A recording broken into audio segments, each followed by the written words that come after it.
बच्चों आज आपको कोऑर्डिनेशन कंपाउंड्स का IUPAC नेमिंग बता रहा हूं। इसके लिए पहले मैं कुछ रूल्स ओरली मौखिक रूप से बोल देता हूं। पहला रूल ये है कि जब आप कोऑर्डिनेशन कंपाउंड की बात करते हैं तो पहली बात तो आपको मालूम होना चाहिए कि कोऑर्डिनेशन कंपाउंड में एक तो धन आयनिक क्षेत्र होता है, लास्ट में ऋण आयनिक क्षेत्र होता है और कमरे के अंदर यानी कोऑर्डिनेशन स्फीयर के अंदर मेटल और लिगेंड होते हैं, केंद्रीय धातु परमाणु या केंद्रीय धातु आयन और लिगेंड।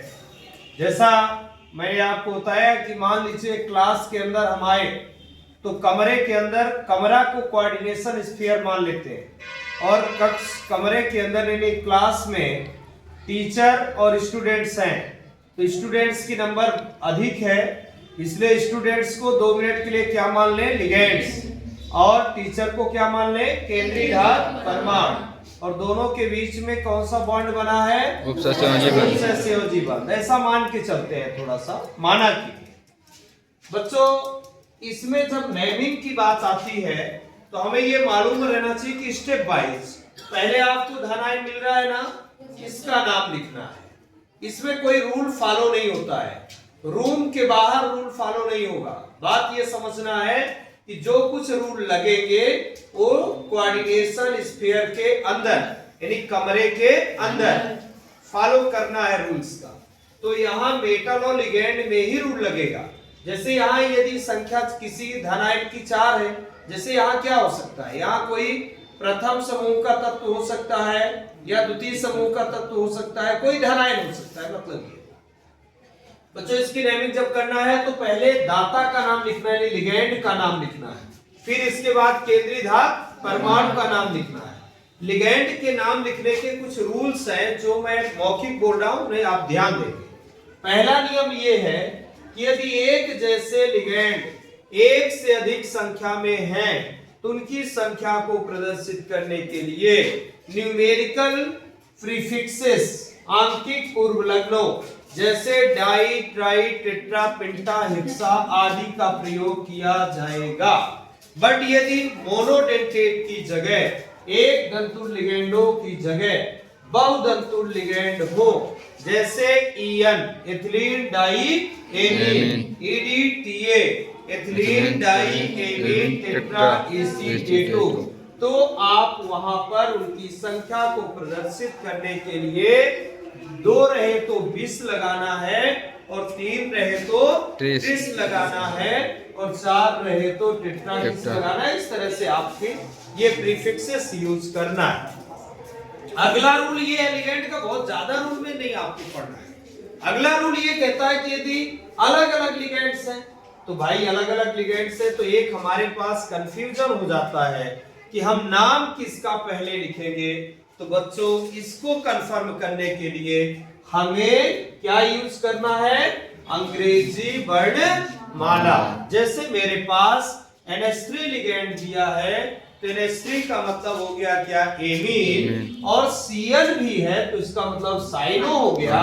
तो एमीन का फर्स्ट लेटर क्या है, A है, और साइनो का फर्स्ट लेटर क्या है, C है। तो मुझे पहले किसको लिखना है बच्चों, एमीन को, चूंकि उसका पहला अक्षर A है। ठीक है, तो ये भी डाउट आपका पूरा क्लियर हो गया।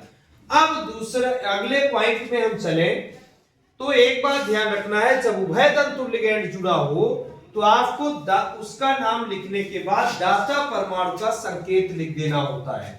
जैसे यदि आपके पास SCN है, इसको थायोसाइनेटो बोलते हैं, तो थायोसाइनेटो लिखने के बाद यस लिख देना है, क्योंकि इसमें डोनर कौन है, यस। इसी तरह इसमें यन भी दे सकता है, ये ऑलराउंडर लिगेंड कहलाते हैं। यन भी दे सकता है, यस भी दे सकता है, दोनों दे सकते हैं, इसीलिए उभय दंतुल कहलाते हैं। तो जब इसका आइसोथायोसाइनेटो आप नाम लिखेंगे तो फिर आपको यन लिख देना होगा। उससे ये बात स्पष्ट होती है कि SCN में डोनर एटम की तरह यस है और NCS में डोनर एटम की तरह कौन है, यन है। ये बातें आपको ध्यान में रख के नामकरण करना है। अब बात आती है केंद्रीय धातु परमाणु का जब नाम लिखेंगे तो कौन से रूल का फॉलो करेंगे? तो बच्चों एक बात ध्यान रखना है, क्योंकि संकुल 3 प्रकार के होते हैं, एक धनायनिक संकुल, एक ऋणायनिक संकुल और एक उदासीन। तो बेटा धनायनिक होगा तो भी आपको केंद्रीय धातु परमाणु के नाम के अंत में किसी भी अनुलग्न का प्रयोग नहीं करना है। बट यदि उदासीन है तो भी नहीं करना है, किंतु यदि ऋणायनिक संकुल है तो आपको समझना है केंद्रीय धातु परमाणु के नाम के अंत में 8 जोड़ देना है। यदि सिल्वर है तो अर्जेंटेट हो जाएगा, चूंकि Ag का लैटिन नाम अर्जेंटम है, Fe का लैटिन नाम फेरम है, Cu का लैटिन नाम क्यूप्रम है और Au का लैटिन नाम आरम है। ठीक है बच्चों, इसके बाद यदि कोबाल्ट होगा तो कोबाल्टेट हो जाएगा, निकिल है तो निकलेट, प्लेटिनम है तो प्लेटिनेट हो जाएगा और यदि जिंक है तो जिंकेट हो जाएगा। और जो केंद्रीय धातु परमाणु मिलेगा उसमें ऋणायनिक संकुल होने पर 8 लग जाएगा। और मुझे लगता है अब इसके बाद आपसे IUPAC नाम बन जाएगा। लास्ट में रोमन संख्या पद्धति में छोटे कोष्टक के अंदर हमें केंद्रीय धातु परमाणु की ऑक्सीडेशन नंबर लिखना होता है। ऑक्सीडेशन नंबर लिखते समय हमें यह मालूम होना चाहिए कि उस लिगैंड की वैलेंसी कितनी है।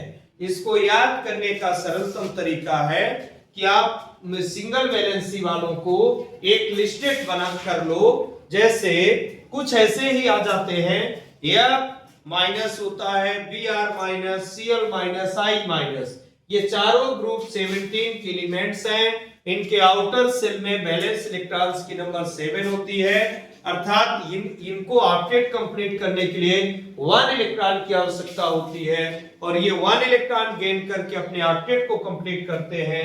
इसलिए हम ये कह सकते हैं कि इन सब के वैलेंसी में -1 होगा। F minus, Cl minus, Br minus, I minus. नाम भी पता है, माइनस वाला कोई लिगेंड है तो O लगेगा, प्लस वाला लिगेंड है तो Em लगेगा, और यदि Em और O नहीं लग रहा है तो आप समझ लेना कि ये उदासीन है। जैसे H2O को लिगेंड के फॉर्म में लिखेंगे तो हम एक्वा लिखेंगे, यदि हम NH3 को लिखेंगे तो एमीन लिखेंगे, CO को लिखेंगे तो कार्बोनिल लिखेंगे, En को लिखेंगे तो इथिलीन डाइएमीन लिखेंगे, यदि हम C6F6 लिखेंगे तो हम बेंजीन ही लिखेंगे, बट यदि हम F को लिखेंगे तो फ्लोरो, Cl को क्लोरो, Br को ब्रोमो, I को आयोडो। दूसरा भी थोड़ा सा मॉडिफाइड नेम भी है कि फ्लोरिडो, क्लोरिडो, ब्रोमिडो, आयोडिडो भी बोला जा सकता है। इसी तरह से साइनो, आइसोसाइनो, फिर थायोसाइनेटो, आइसोथायोसाइनेटो, OH है तो हाइड्रॉक्सो, H है तो हाइड्रिडो। इस तरह माइनस वाले बहुत सारे बच्चों, सिंगल वैलेंसी वाले भी बहुत सारे हैं। NO3 माइनस है तो नाइट्रेटो हो जाएगा, NO2 है तो नाइट्रो हो जाएगा, ONO है तो नाइट्रिटो हो जाएगा। ये सिंगल वैलेंसी वाले जितने, इनको अलग से लिस्टेड करो।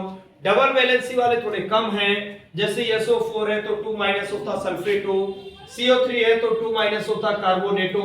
जो डबल वैलेंसी वाले उनको थोड़ा साइड में करके ऑक्सीलेटो है तो ऑक्सीलेटो में OX शॉर्ट फॉर्म लिखा रहता है। जो बहुतंतु लिगेंड होते हैं ज्यादातर उनके नाम शॉर्ट फॉर्म में लिखे जाते हैं। जैसे मान लीजिए कि आपको GLY दे दिया, ग्लाइसिनेट बोलेंगे, DMG बोल दिया तो डाइमेथिल ग्लाइसिनेट बोलेंगे आप। तो कुल मिलाकर के जो शॉर्ट वाले होंगे, जैसे UR लिख दिया मतलब यूरिया है, TU लिख दिया तो इसका मतलब थायो यूरिया है ना। तो इस तरह से आपको जो शॉर्ट फॉर्म में मिलेंगे इसका मतलब वो सभी पॉलीडेंटेट लिगेंड्स हैं। क्योंकि अब EDTA इसलिए लिखता है इथिलीन डाइएमीन टेट्राएसीटेट, शॉर्ट फॉर्म में क्यों लिखते हैं? क्योंकि इनके काफी बड़े सूत्र होते हैं। अब उतने बड़े सूत्र को लिखने में थोड़ा स्पेस ज्यादा लगता है, समय भी ज्यादा लगता है, इसलिए शॉर्ट फॉर्म में भी इन्हें लिखा जा सकता है। तो कुल मिलाकर इस तरह से नेमिंग के रूल्स रहे, इन्हीं नियमों का पालन करके और IUPAC नेमिंग करेंगे। लास्ट में ऋणायनिक क्षेत्र आता है, यदि उधर कुछ मिल जाता है तो उसका भी नाम अंत में ही लिख दिया जाता है। अभी आपके सामने जो एक थोड़ा सा हट के उदाहरण है, मैंने पिछले उसमें आपको बहुत सारे एग्जांपल्स कराया था, ये थोड़ा सा अलग टाइप का है इसलिए मैं इसको एक्सप्लेन कर रहा हूं। इसको आप थोड़ा नोटिस करेंगे, ये वास्तविक में एक दूसरे के कोऑर्डिनेशन कहलाते हैं। कोऑर्डिनेशन मतलब ये पड़ोसी पड़ोसी है बच्चों।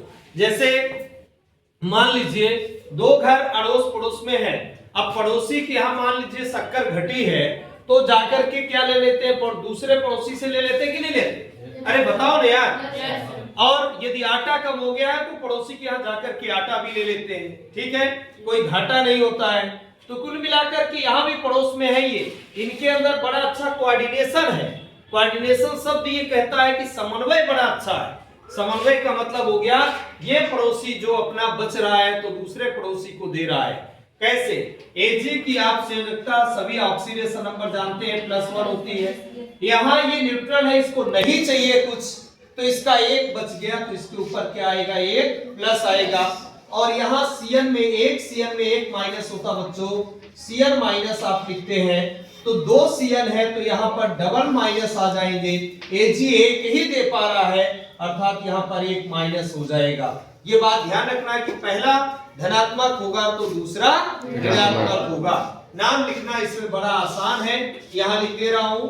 पहले इसकी नंबर कितनी है, डाई है, और है कौन बच्चों, ये एमीन है। और Ag का नाम क्या है बच्चों, सिल्वर। और चूंकि यहाँ प्लस आ रहा है तो यहाँ लिखना पड़ेगा क्या, फर्स्ट ऑक्सीडेशन नंबर हो जाएगी। इसमें चलोगे तो क्या हो जाएगा, डाई साइनो। अब Ag नहीं होगा इस बार,